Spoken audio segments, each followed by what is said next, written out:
আর রাজ দুজনেই খুব বেবি মনে হচ্ছে। হ্যাঁ, খুব কম বয়সে বিয়ে হয়েছে। হ্যাঁ। কি করে হলো? ফেসবুকে আমফানের ঝড়ের দিন পরিচয় হয়েছিল। ওই ঝড়ের মধ্যে ফেসবুক করছিলে? ফোনে আমার 15% মতো চার্জ ছিল, সেই 15% চার্জের মধ্যেই তার মধ্যেই রিলেশন হয়ে গেল। 15 মিনিটের মধ্যে প্রপোজ হয়ে গেল, ভালোবাসা হয়ে গেল। বাবা, তোমার তো মনে হচ্ছে আমফানের থেকে বেশি স্পিড। তারপর ও একটা ভয়েস মেসেজ পাঠায় আমাকে, শোনার পর আমি বলছি এত কিউট ভয়েস মেসেজ পাঠিয়েছে, এত কিউট একটা ছেলে। তারপরে হচ্ছে আমি সাথে সাথে ওকে বলি তুমি আমার বিএফ হবে।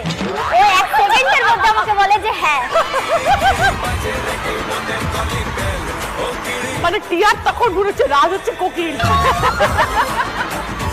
তারপরে তো আমি দেখলাম যে এরকম করে ফোনে চার্জও নেই, আর এখন বললো হ্যাঁ পরে যদি রিজেক্ট আমাকে করে দেয়, তার থেকে ফেসবুক পাসওয়ার্ডটা এখনই চাই। ফেসবুক পাসওয়ার্ডটা চাইলাম, ও 5 মিনিটের মধ্যে পাসওয়ার্ড দিল। আমি কি করলাম, ওর নাম্বার রিমুভ